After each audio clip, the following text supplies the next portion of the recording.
Hi, everyone. I'm Connie Zack, co-owner of Sunlighten, and I'm thrilled to be here with all of you today on Enlightened with Sunlighten. We really value this time with you when we want to make sure and get all of your questions answered. So please go ahead and write your questions about detoxification. Today, we're going to talk about detoxing from toxic mold specifically, but we'll cover a lot of different topics. And we are joined by Bridget Danner.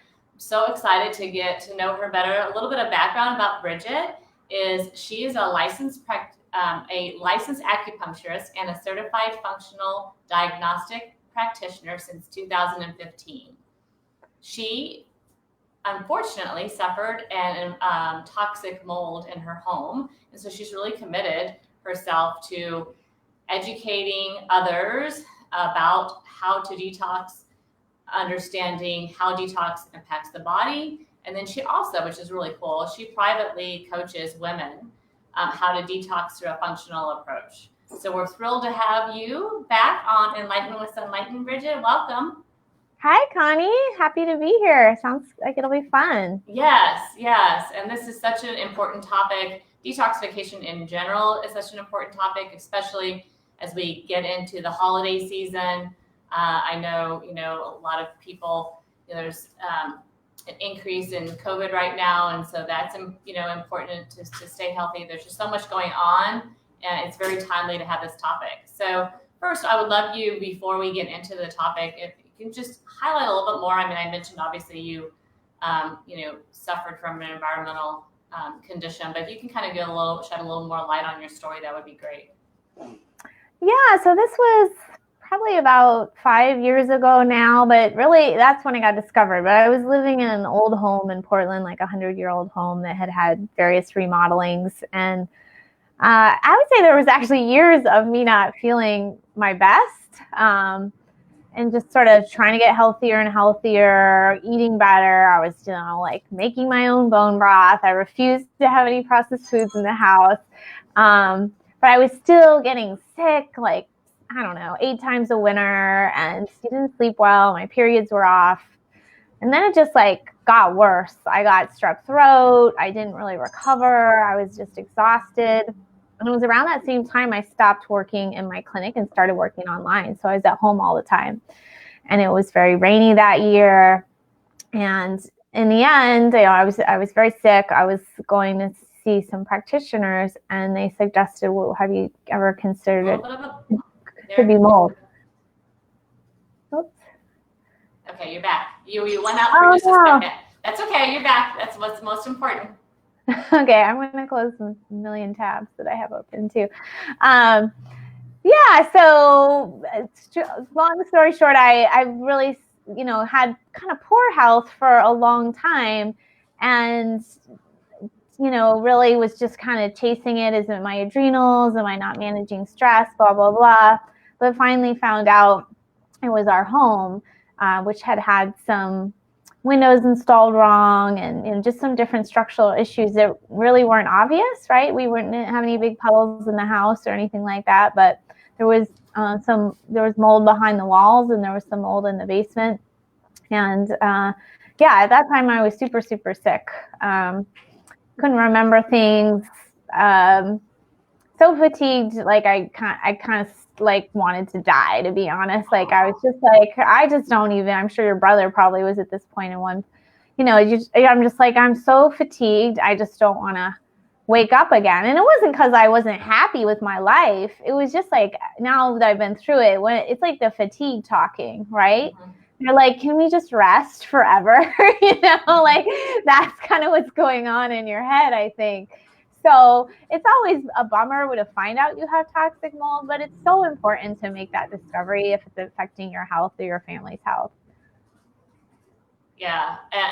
One of my favorite things that you said is that you went on a journey to figure out what was going on, because I hear people accept it a lot if they're not feeling well. And so I really hope the listeners really listen to that insight when Bridget shared that, she wasn't feeling her best, she wasn't feeling tired. Because a lot of times people, they'll chalk that up, to age, or they'll chalk it up to stress, or they'll chalk it up to either busy lifestyle or whatever. versus really trying to figure out,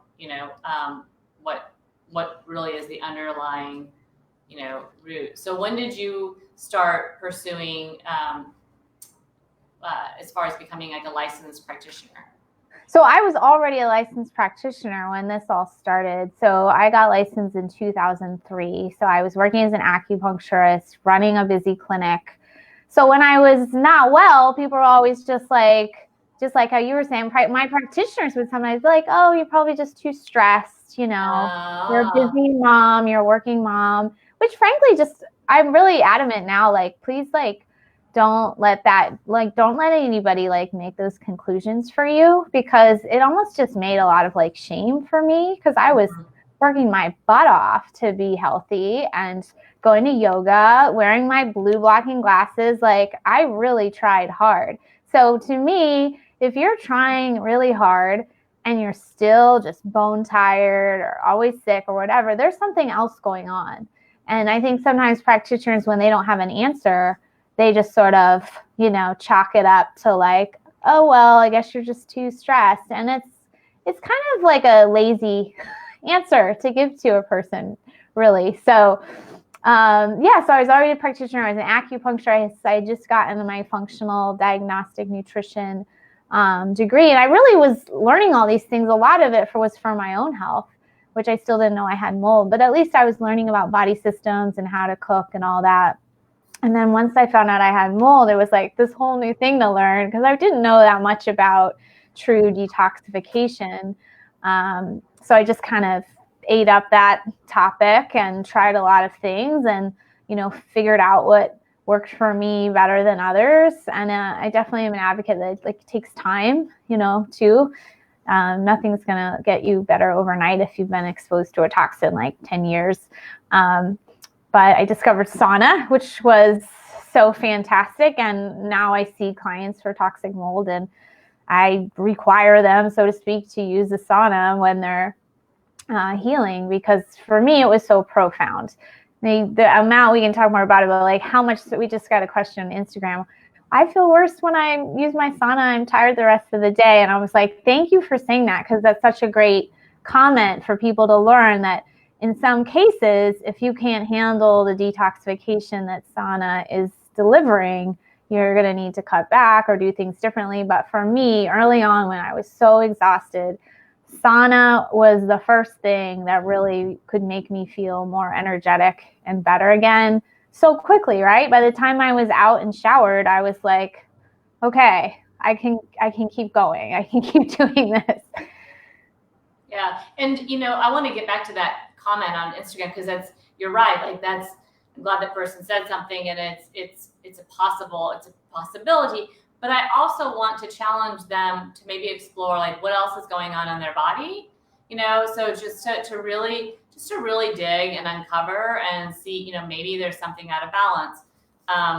It just depends on what's going on, like what specifically they're using the sauna for and what's going on in the body. So don't just accept it, just keep exploring. So, some people can only do 5 minutes, right? Or a really low time. So for her, I said, please adjust your temperature, adjust your time, do electrolytes, do a binder when you come out. And then what's a binder? What's a binder, Bridget?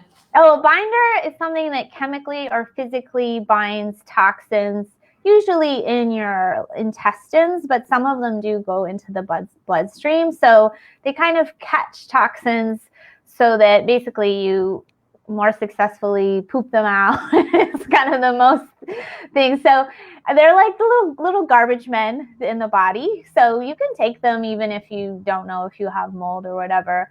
You can usually take them at bedtime to kind of just do a cleaning up job overnight.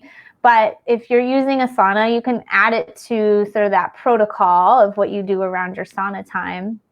And it's just a little nice way, like I call it the souped up sauna routine. It's maybe you do some glutathione first, you drink some electrolytes while you're in there, and then afterwards you take your binder. And what are some, for those that aren't familiar with binders, like what are some examples? Yeah, maybe the most commonly known is charcoal. although some people might be like, what? You can eat charcoal. But that's a common binder and it's very affordable. So if you think of like charcoal, like ash, it's kind of powdery and that's what's kind of physically binding. It's kind of porous. So that's a binder. Clay can be a binder. There's some kind of like minerals from the soil called fulvic and humic acid that are binders. Pectin, like you find in an apple, is a binder. It's a gentle binder. There's a yeast called Saccharomyces boulardii that's a binder. Zeolite is a binder. I saw chlorophyll is a binder. Oh, I've heard great things about chlorophyll. Yeah, that can be a nice, gentle binder. Can make you also have loose stool. So everybody's a little different and like the right one for them. So you can rotate. We sell one that's like a mix of several because they all have their specialties, right? Some are better at removing mold, some at heavy metals, that kind of a thing. So hopefully when your sauna experience, you're releasing lots of those negative things. You don't really know what usually. So it's just kind of a catch-all. So how long did it take you once you identified the problem? How long did it take you to, well, let's do that in two phases. Let's just say, how long did it take you before you started noticing a little difference, especially when it came to the fatigue? Because it sounds like the fatigue was a big issue. I would say there was some improvement from moving out and from doing the sauna. Those two factors were the biggest early on. But my level of fatigue was pretty bad. So it was more like moving from like, I don't know, like a 1 to a 3. So still was a hard time. I would say 2 years later was maybe like, okay, I'm feeling fairly recovered. But I'm still working on my health. I bought an oxygen chamber a few months ago because I still felt like I just don't feel like my brain is, fully working as much as I'd like it to. And I want to see if this can help. So unfortunately, especially if you've had chronic exposure, your body systems are weakened. You're more susceptible to other infections. So usually by the time you find out you have mold, you also have candida or Epstein-Barr, Hashimoto's, Lyme disease. So there's a lot to like work through, frankly, and it can take years, and that's just sort of realistic. But you are all the time having improvements, so that's great. So somebody is asking, thank you, Bonnie, for tuning in. How did you find the mold, and how do you test for it? Yeah, that's often people's first question, which makes sense. So I would say I'll say a few things. So first, like you can kind of inspect your house. You could get a humidity reader. You can visually inspect for like leaks or like a little fuzz under your furniture, or like we had in our basement baseboards, like we just had never noticed there was like little moisture stains or little tiny bits of discoloration. So you can get a moisture sensor for your walls. So especially if you're like handy and you own the home, you can start to kind of get a sense of it. So you do want your moisture in your home under 50%. So if you're in a very humid area, you might just kind of want to start checking on that. And then if you own a home, you can have a mold inspector come out, which is what we did. They did some samples of drywall and some air samples, inspected the house for actual moisture and places where there could potentially be leaks. So for us, it was usually helpful because we just had we were just like bad homeowners. Like we had no idea, that like our gutters were like basically draining right against our house, So, and then there were some things that we never would have known, like moisture behind the walls. So if you're a homeowner and you have a local person who can do that, that's great. Some other options you can do are like a mold plate test. It's a little more basic, but it's also more affordable. And then you can do like a dust test from a few different companies where you vacuum up an area or you collect dust behind your refrigerator. And depending on the type of test or company, it can test for mold strains or for the toxins that they release. So that can be good, like especially in an area where you can't really have someone come in. And then there's ways to test your body through urine or blood for the toxins that mold releases. So these tests in the body weren't available. I don't know when maybe 10 years ago, they started to be available. So the old fashioned way used to be more to use blood markers to look for signs of inflammation or this or that. But now that we have these newer tests for mold in the body, you really can, start there, so to speak. So factor one is like, I'm pretty sure I got exposed in my home, or we got a positive in the home. Then you do want to go to kind of step two and see your current levels in your body so you can see how you progress over time. So would you want, as far as where to get that test and how to facilitate that, would you want to go to your local naturopath, or who would you recommend people reach out to locally for them, in their community? Yeah, if they have a local person who is a toxic mold experienced, that's great. We actually sell all this testing through our shop too. We don't do any of the home testing, but we do the body testing, and you can add on other tests for candida. Yeah, and we have a whole blog about the body tests, home tests, kind of a bunch of getting started. I don't know if there's a chat, but I could put that blog in the chat. Because it is a lot, like when you're first getting started with a question, you need a lot of information, right? You just need to know your options and what to do. So I try to just meet people where they're at in the journey. And a lot of people are just, what's her name, Bonnie, in the question mark stage of could this be me? Maybe someone in your house is having chronic health issues, or maybe you did have a leak you know about, or maybe you just don't feel good in your own house and you notice that when you go out of town, you feel worse when you come home. That's, a sign. But not everyone notices it. I didn't notice any correlation to my house, and I was in that house 8 years. So it can be invisible as well, unfortunately. So I have a question based on what Holly is asking. Holly is saying she's being currently tested for in the process of analyzing, sounds like maybe potentially for Lyme disease as far as tick. So are the symptoms similar if you're suffering from toxic mold to Lyme disease? That's a great question. Well, I think one of the differences with Lyme potentially is Lyme can be a little more cyclic with your menstrual cycle. It can be a little bit more rotating joint pain, I think, is one of the hallmarks of Lyme. Mold, I would say, is kind of generally more consistent, unless you get re-exposed, then you can really flare up. But mold is more that slow burn where everything's just sort of coming down, your hormone levels will be low. So, a lot of people trouble losing weight, low sex drive, these are common complaints, but they could be mold, fatigue, brain fog, insomnia, anxiety, depression, and chronic gut issues, because when your brain gets leaky from mold, it's not directing your gut to do the job it's supposed to do. So chronic gut issues are really common. So yeah, and then I'm actually just thinking I need to be tested for Lyme too, because it's supposedly pretty commonly overlapping, and I've just never tested.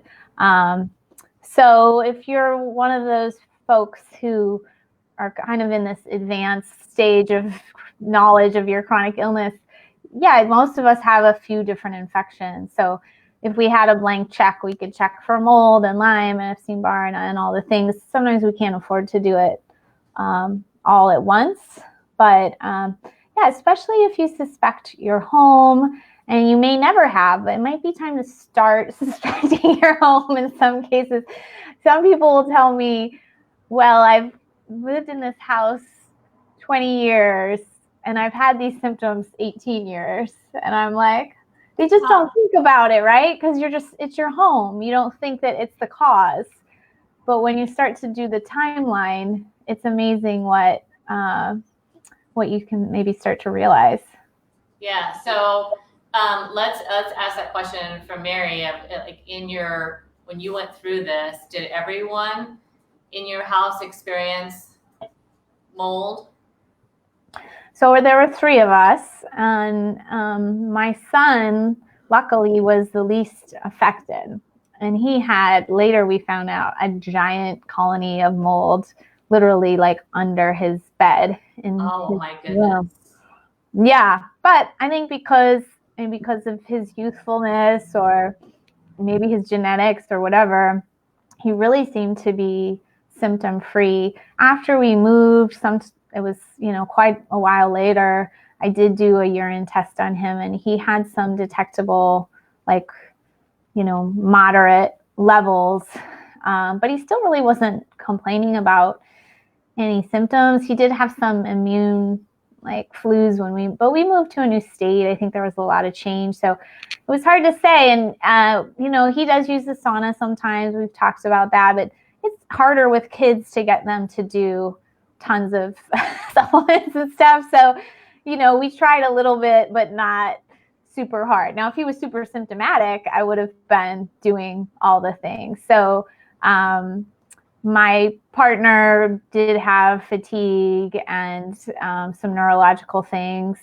I think often as women, right, we get the most symptoms because our bodies are just a little more complex with our hormones and stuff. So, and I was at home the most of anyone in the family. So I think I kind of took the brunt of it. But I'm almost fortunate that my partner was sick too, because a lot of times there starts to be a conflict between the spouses because one's really sick and the other kind of doesn't believe it or doesn't want to spend the gazillion dollars to fix the home and move out. I mean, it's a sucky thing.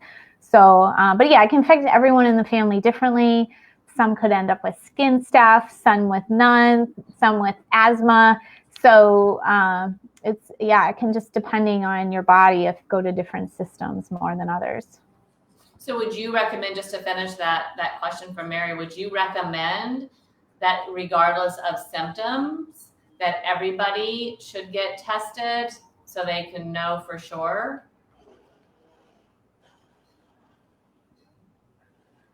That's a good question. I mean, I think if you want to just, again, just know for sure, you can test everybody because children are still developing and there might be a thing that you didn't totally realize. But frankly, when you're going through this, money is usually going to get tight real soon. So if there's 6 people in your family and 2 don't have symptoms, you might not want to test the 2. And they could still do the sauna and do some detox practices because we all need to be doing them. So it's, when it was only 5 years ago. It was still quite expensive when I was first sick. And so we didn't do as much testing kind of as we could have or should have right away. But the testing is kind of coming down in price and getting a little more accessible. So that's good. Yeah, that's great that you have resources as well on your shop. And we'll also add your blog to the chat afterwards too, so that people can use that as a resource as well, because resources with all of this, are really important. So one of the questions from Julie that we can both speak to is best understanding how to help with mold, removing mold, detoxifying through, using a Sunlighten sauna. And, this is obviously what we're in business today. Julie, I'm not sure you know the backstory, but my brother was really, really sick from high levels of mercury, not mold, but he was a lot of the same symptoms, a lot of the same story that Bridget shared. I mean, extremely fatigued, couldn't get out of his bed, young. I mean, it was just so tragic to watch, somebody you love go through that. And it was the starting to sweat by using an infrared sauna that really changed his life and really saved his life. And so I highly, highly, highly, recommend if you, it sounds like you do have, Julie, you have mold toxicity, that if you're not using a Sunlighten sauna, is part of your treatment, I would highly recommend starting. It is really phenomenal. And I feel like every day we get more and more scientific data and support just showing how valuable this tool is. And one of the things, I want to hear, your thoughts too, Bridget, but one of the things that I love about, what we do and about having the Sunlighten tool as a resource is it works with the body naturally. And I'm just really passionate about natural ways to heal. And, because the way it works with the body is it's very similar to exercise, where it's moving your body while you're sitting there, which is phenomenal. Who doesn't want that? Like getting the benefit of exercise while sitting there. And so you're increasing your body's temperature. You're getting when you increase your body's temperature, you're getting a circulatory response. You're increasing your oxygen into your body. And, when you start to sweat, that sweat is critical for removal of toxins. And so it's really helping your natural pathways, your body's natural self to be more efficient and more effective, which is what I love, because there's no chemicals and nothing that you're doing to your body. You're just helping your body get back on track. And you'll notice, as Bridget said, you'll notice a big, huge difference right away. And then it's about keeping it up. What are your thoughts, Bridget?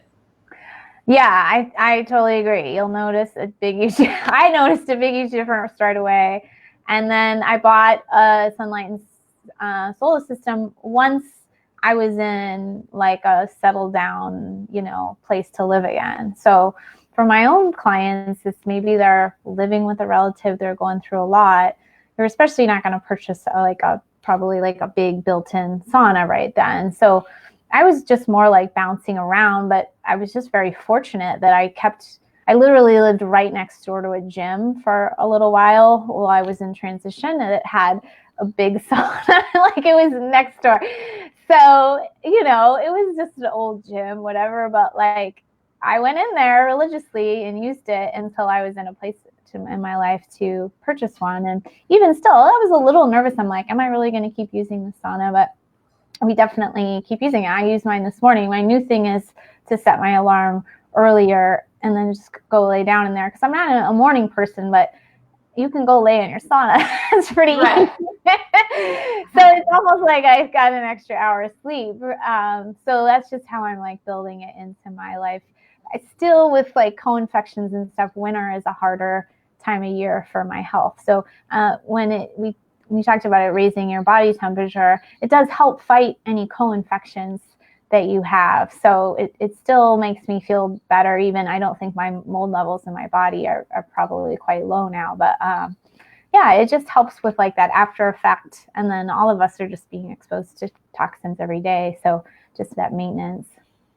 Yeah, there's just to Julie's point, and Bridget's point, there are lots of studies showing, sauna connection, frequent sauna use to decreased colds and decreased viruses, and just helping to fight off those types of just, nasty things that are out there, and the way to keep yourself healthy is doing what Bridget said. And I would highly recommend anybody who's listening. The really important thing is making it part of your lifestyle. It's not a luxury thing. This is just a lifestyle habit. This is a change that how am I going to incorporate this in my day or my week?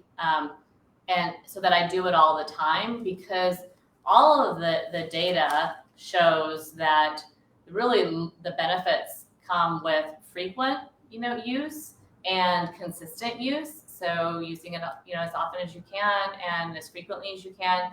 Frequent use is defined by 4 to 7 times in a week.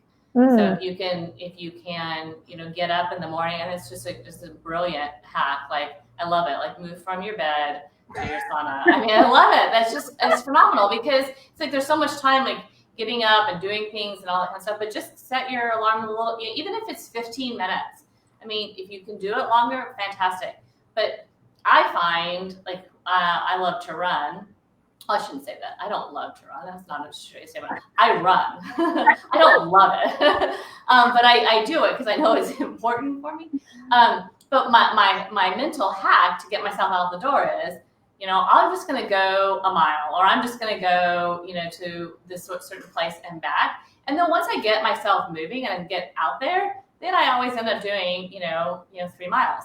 But it's just going and starting that first step. So I love your suggestion as far as just get out of bed and go right there. That way there's no distractions. And if you can do it, you can set yourself 15 minutes, set your alarm 15 minutes earlier. You can stay in longer, great. You can do 30, fantastic. 40, bam. That's a really good amount of time, So as far as other things to you do to detox, I can talk about Sunlighten all day long, but there's other ways, right, and other things to help your body.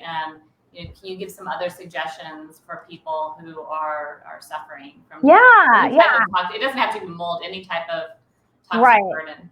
Yeah, and even if you're listening and you just want to support general detox, there's lots you can do. I'm a big fan of all the habits you can do at home, because I think even if we're open-minded to natural medicine, still we always want like a quick fix in our culture. So sometimes we think, if I pay a certain expensive, fancy mold doctor, I'll be better really fast. No, I don't think so, because it's just a process. They may have some therapies for you that will be quite good, and it's nice to work with people. I worked with a ton of different people, but really what made me well, in my opinion, is just the consistent habits. Just like you talked about with sauna, I was not only doing sauna, but I was dry brushing every day. I'm a big fan of dry brushing. It helps move that lymph that's now become overburdened with toxins.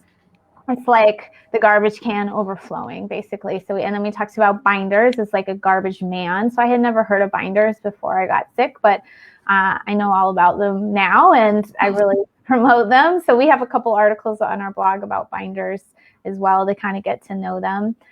Usually we promote some kind of glutathione, either using a glutathione spray or a liposomal liquid, or you can use NAC, it's a precursor to glutathione, or you can do coffee enema, which I also fell in love with during my recovery. It brings certain compounds to your liver, circulates them with your blood, and makes more glutathione for you. So that was also a very quick relief for me when I was my most sick, and I still do coffee enemas. So that's an option. But if you don't want to do coffee enemas, there's tons more stuff we can do. You can bounce on a rebounder. That also moves lymph. You can drink green drinks. So we talked a little bit about chlorophyll earlier, but anything that's green has some chlorophyll in it. We talked about chlorella maybe, but one time when I was getting my therapies, my practitioner was saying your blood is like so thick and dark, and it's just, you're not getting oxygen from the toxicity. So you mentioned the sauna helps that, but anything green can kind of help oxygenate you as well. So making we have a recipe for like just a simple drink with like lemon and a little greens or sprouts and some cilantro. I actually found that very energizing to do that every morning. And it takes just a few minutes, and yes, when you add all these things up, it's more and more minutes. But to me, like, to go from a day where I'm just like dragging and taking Advil, and to like, okay, I did put in 90 minutes of stuff today, but I can seriously get so many therapies done in 90 minutes. This morning in the sauna, I do a castor oil pack at the same time. I think it's phenomenal. I don't know why I hadn't been doing that the whole time. Because then the heat is kind of like getting it into you. It feels great. You're already laying there. So you can stack them up. You mentioned how you could like run or do yoga before you get in the sauna. So you can get some movement that is in your sphere of ability right now, is also great for mood and detox. So lots of ideas. That's just a starter list if you have any questions. Yeah, no, those are great ideas. Movement is so important, and that's been one of my latest things is like detox stacking, is combining exercise with sauna. And that's something in the past that I didn't do. I was a little just, I think, fearful of that would be too much for my body and too intense. But I find that it really, it gives me more energy. It keeps the sweat going, which is so important, especially when you're detoxing, is just to keep that stuff coming out, because the more you can do it, for sure, there's a direct connection between the frequency, consistency of using your sauna with the amount of sweat you're going to produce. So you need, there's lots of articles about athletes and other people who are really fit, that when they are really frequent sweaters, and they sweat faster, than somebody who is not an athlete, and that's a good thing. You want that for the body, because you want your body, sweating is cooling it down, and that's that whole process is phenomenal, for your body. Yeah, and you can reignite that. Like, some people are like, well, I don't sweat or whatever, and I'm like, that's not a natural thing, and there's probably some things you need to work on to get that to start up again. And that was a great tip, just about the consistency, because when I'm inconsistent with the sauna, I do, it's hit or miss if I'm gonna sweat as much. So I think you're helping me learn something there. Yeah, the more frequent you can do it, and the more consistent, then the better results you're going to have in all sorts of different areas. In heart health, and these are scientifically studied. So this isn't just, Connie Zack saying. There's data out there showing that, there's a direct connection between using sauna therapy, like I said, for colds and flus, for viruses, for heart health, definitely, for toxin removal, and there's those tests that you can do yourself to evaluate and to analyze what's going on in your body, and then do it, sauna sessions, and then, you can test again. Of course, all of that, will work with your practitioner, as far as having those discussions. But it's really important to figure out, if you're not, I think Bonnie said, that she said, that your body, Bonnie, seems like it has a hard time starting to sweat. And that is a flag, that's your body communicating with you that something is off. So listen to it and try, and you can, I'm sure Bridget has other comments, but some of mine, because I used to be that way before, we started Sunlighten. And, what I found is either hydration. So, my morning is, first thing is, hot water with lemon. I'm getting the body's core temperature up. Will sauna, so my core temperature goes up even more. So now I'm stacking it, with hot water with lemon and sauna. And now I sweat. Not that you need to know that, but all the time. It's great. But I used to be, so I know I can totally identify with that comment.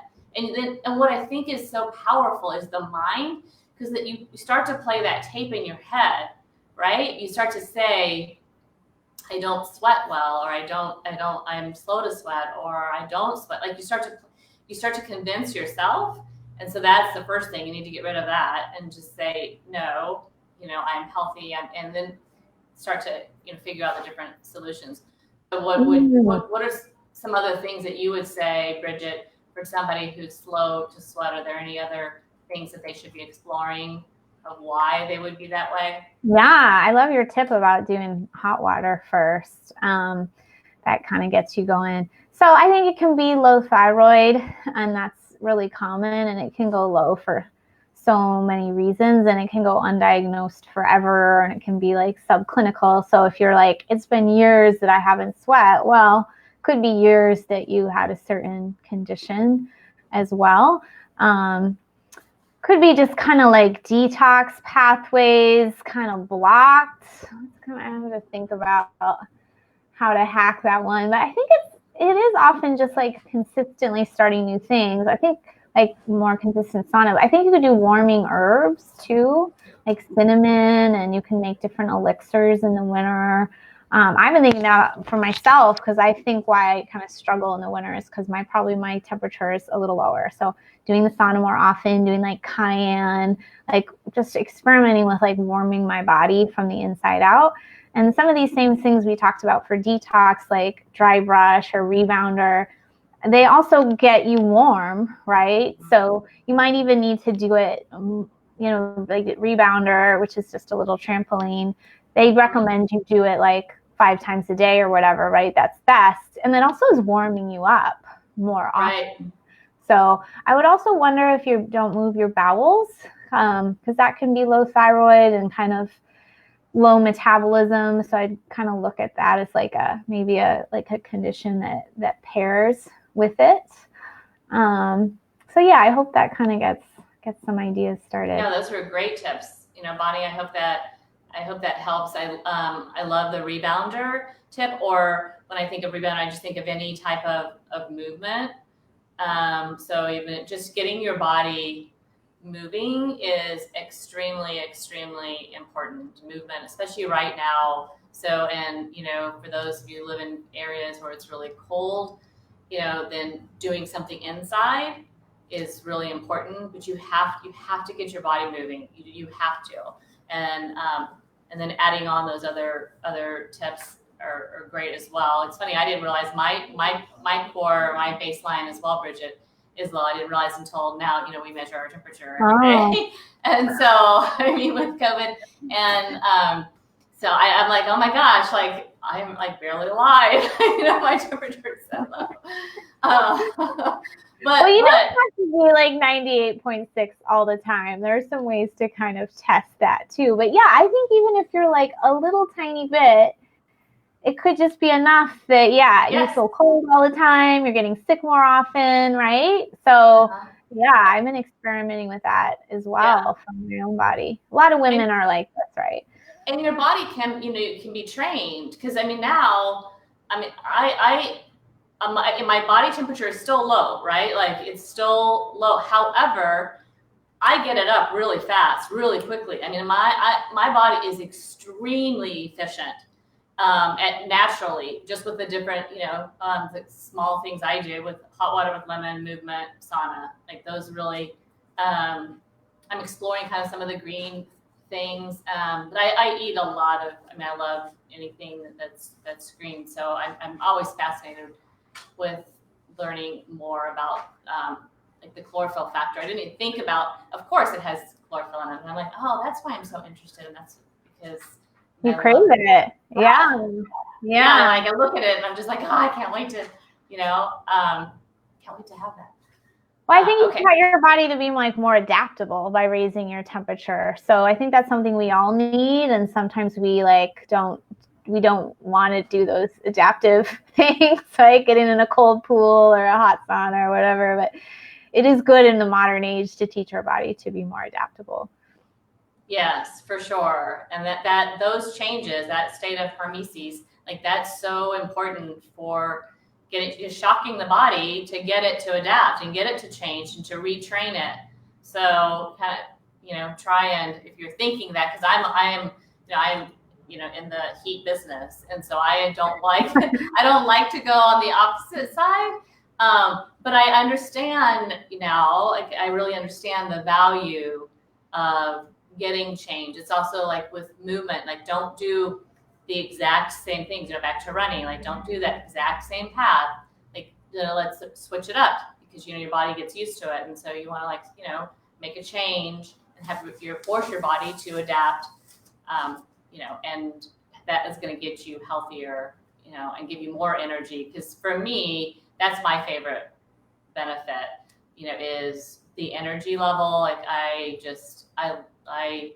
love high levels of energy. I love being around people at high levels of energy. And so if I'm not feeling that way, then I have to change and make some type of, adjustment to get back to that. That's my baseline, is high levels of energy. So love it. Yeah. Let's see here if we have any more questions. So we posted Bridget's website on bridgetdanner.com. And then we'll also, for those of you who want that blog, we'll also post that as well, and make sure that you get, all the information that you're looking for. Let's get back to detox for a second. As far as we touched a little bit on nutrition, like the green aspect. Is there anything else based on your experience you want to share on the nutritional side for people that people should know about detoxing and things to make sure they either nutritionally add or delete? Yeah, and with the mold diet, pretty similar to just an anti-inflammatory diet, but just know that foods can contain molds too. It usually happens during storage. So grains, coffee, unfortunately, alcohol is real rough for the brain when you've been exposed to mold. Dairy, so things that are kind of generally no-goes if you've been exposed to mold: dairy, gluten, alcohol. Then corn can be iffy. I love corn chips and all that, but it can be very moldy. Those are kind of the sugar. It's not that it's moldy, but you're going to probably crave sweets and carbs more because they're a quick energy that your body wants. So when your cells are fatigued, they'll do anything to get energy, and they're going to tell you to get carbs because they do kind of give you a little quick hit, right? So, but in fact, you want to roll that back, but it doesn't necessarily have to happen all at once. So if your brain is struggling and basically using those sugars to make it through the day, and I was there once, so I know how that feels. If you just cut that out, you're not going to feel so good. But just kind of understand where that craving might be coming from, and start upgrading your carbs to like a baked yam or what have you, a little bit more whole quinoa or something like that. But sometimes you really do actually have to eat more frequently, a little bit more carby when you're quite sick with molds in the beginning, just for energy. But you want to try to convert, A, definitely no whole foods diet, B, the things I said earlier, avoiding things that are inflammatory, and then start getting to more of like a high fat diet. So it doesn't mean you take out carbs entirely, but really just think about getting in a lot of fats. Like we talked about stacking the detox. We'll kind of like stack in more fats. Like how can you get more fats into your diet? Are you putting like coconut cream into your tea? Are you putting, nuts on your salad? Are you like generously using olive oil? So fats are really great for your brain and your gut. Fish, clean fish and seafood is really great for the brain and gut too. Both these areas are probably going to be leaky and inflamed from mold. And then frankly, a lot of us just, because of modern life, have those two areas leaky and inflamed as well. So fats are very healing, as are fibers. So you talked about loving vegetables, and they don't just give you fiber, so to speak. They give you a bunch of micronutrients, and they create short chain fatty acids that your brain and your gut uses to heal, to grow bacteria. So a lot of times when people are chronically ill, their diet is quite limited. They have a lot of food sensitivities, but we really try to help you grow beyond that with our clients. And, it's just, sometimes it's little by little, but you're never, sometimes you have to temporarily take stuff out because you're just reacting to everything, but we don't want that to go on for years. That's just not really what feeds your microbiome. So, we ultimately want to look for diversity, whole foods, lots of colors, avoiding inflammatory foods. And you talked about hydration is so important too. And then you can think about meal timing. Like I said in the beginning, you might need to eat more, but eventually you want to have nice breaks between your meals to let your body digest. You want to perhaps have like an extended fasting period. Like I usually don't eat breakfast till 11. So the morning is my extended fasting period. So food timing. We have a guide on this on our website. We call it MAF. So microbiome friendly, anti-inflammatory, time restricted, and hydrating. Those are kind of like my core concepts about diet. That's great. I love acronyms. It's a great way to remember things. As far as fat, before I saw, I think it was Catherine, I saw your question. I will make sure and get that answered. But I wanted to just see if, what is your favorite? Because I still, even though like I'm really great as far as, you know, adding fats, I think it's just, I don't know if it's the name or whatever, or the way we were trained. It seems counterintuitive. But, you know, when you say add a bunch of, you know, coconut cream to your tea, like that just seems like, oh my gosh, that's not good, but that is good. So do you have like a maybe top three, like if for those people who are listening who are kind of anti-fat, like what would be some of the three things to maybe start with that will help their brain kind of, because once you start to these habits, just, you know, with the sauna or increasing your core movement or adding, you know, fats, your body responds, right? And it knows what's good for it, and it helps you get into the good habits. So what are some of your favorites? Okay. Well, I'm going to start with one that might be scary for people who are fat averse, and I get it. I eat a lot of butter, just so much butter. I like go into a panic if we run out of butter. Oh my God, that's hysterical. That's a great question in itself. Like, what is that thing you don't want to run out of? And for you, that's butter. Oh yeah. So I get the Kerrygold grass-fed butter from Ireland, and it's pretty cheap for a grass-fed butter. So it's a cleaner source of butter. So we don't really have to be afraid of saturated fats. That was sort of the big myth that got circulated. So most of the cholesterol in our body made. And usually we get too high because we eat too much sugar, actually, and the body has to go in and smooth over that inflammation with cholesterol to protect us. So the cholesterol thing is really quite the myth that stuck. Butter adds so much flavor and richness to food. You know, I'm little like you, like, and I eat so much fat. So I think I'm a testament to, like, you can eat a lot of fat. You know, I was a little heavier when I ate more carbs, actually, because if you can't burn those, you'll store them as fat. But fat is you burn more, and like coconut oil is well studied for increasing your metabolism. No, I just love straight up butter. I love it. Don't be afraid of butter. I love that. Like, you know, I'm one of those people. I'll admit I'm a little scared. I mean, I'll always do olive oil, you know, but there's certain things I feel like need to have butter, and so I will go kind of that direction when but I think that's a great tip. And it's not one that people sometimes easily respond to. So I appreciate Yeah, I know that one's a stretch, but you could even challenge yourself for a week or a month to like add it more. And did you really gain weight or whatever you thought was going to happen? I doubt you will. I've been accused of like eating butter by the stick, and I still, you know, it still doesn't show. My next one would be coconut milk in a can or coconut cream in a can. Oh, why in a can? So usually when people think about coconut creamers, it's like in a little carton, and it's got like carrageenan and stuff, because they kind of marketed it to be a coffee additive. Yeah. It's okay, but it's got a lot of additives in it. It's not as clean as just plain old coconut milk. So you can buy it in a can, you can buy it in a non-BPA can, and then you can dump it out and keep it in the fridge in like a jar.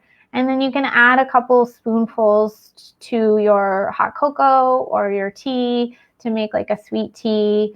You can use it for like soups. It's going to have a little coconut taste. But you can make a lot of cream soups with like coconut. So I always have a jar going, especially in the winter when I have a lot of hot drinks. And then you're getting those short chain fatty acids. It's actually antiviral. Like there's a ton of benefits to coconut. And then it gives you that creaminess that you crave, right? We crave that, but it's often like cleaner and like better for you than the stuff that's kind of processed in the refrigerated section. That's great. That's a new tip for me. Thank you. That's a great tip.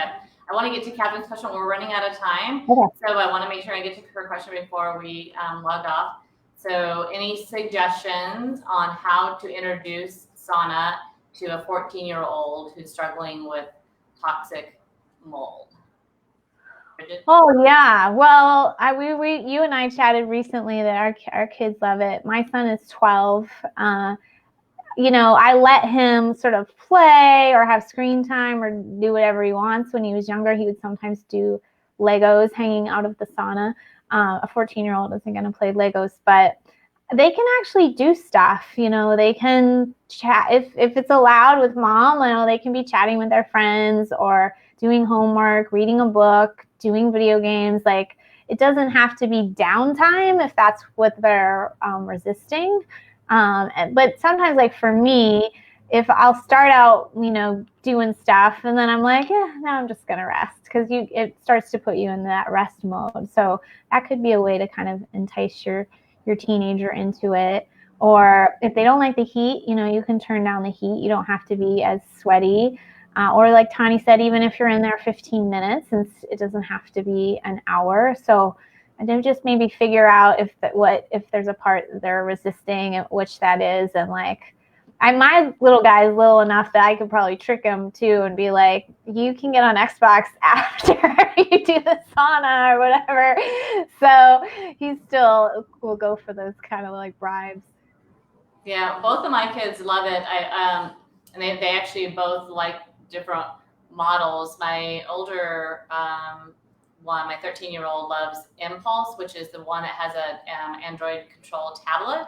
And so he likes to go in, like if I'm in there, he likes to go in because then he knows for sure he can use the tablet and like play and like do Netflix or whatever on it, and it's allowed because it's inside the sauna. So it's part of the control panel. So that's a great tool. And if you're, if that doesn't work and it's a different, sauna, I just really getting the trial at the beginning and getting them in there, because I found that like my little one, he, once he got in there, it was just like, oh, mom, this is awesome. I feel like this is just like this great big blanket around my body. And so, keep trying, because it is, especially if you're, she's a daughter, your daughter, if she is suffering from toxic mold, it's just such a natural way to help the body heal and get healthier. And so really,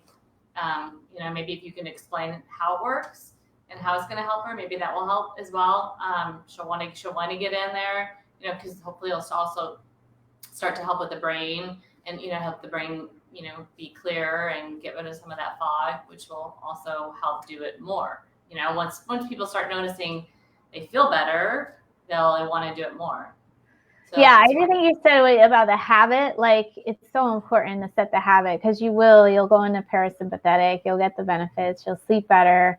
But at first, you just have to kind of get it going. So yeah, hopefully that happens with your teen, and like whatever lever is creating like the resistance, you just got to kind of work with whatever is going on for them.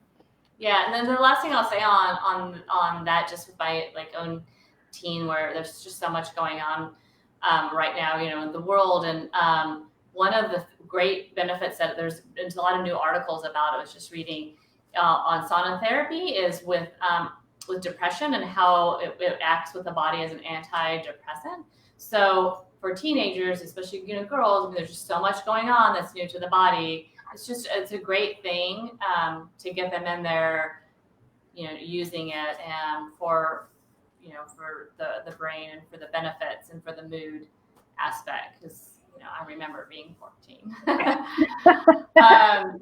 didn't want to do anything my mom told me to do. Right? No. Yeah, let's do the opposite. Yeah. I don't know how they put up with me. I was definitely a sassy little one. Yeah, same. Okay, so we are now like officially out of time. This is just, gosh, this hour went so fast. Thank you for all of the tips, all the knowledge, and you guys, you can continue to on our Sunlighten Facebook page. You can continue to ask questions. We will get all of them answered. We will post everything that you're requesting. Thanks for your time. Bridget is amazing, and I think the fact that she's like walking the walk, and she's been through these situations, and she knows she can relate to things that you guys are going through, is just so valuable. So thank you, Bridget, so much for your time. I wish you a wonderful holiday season, and I'm so grateful for our time together. Thank you all.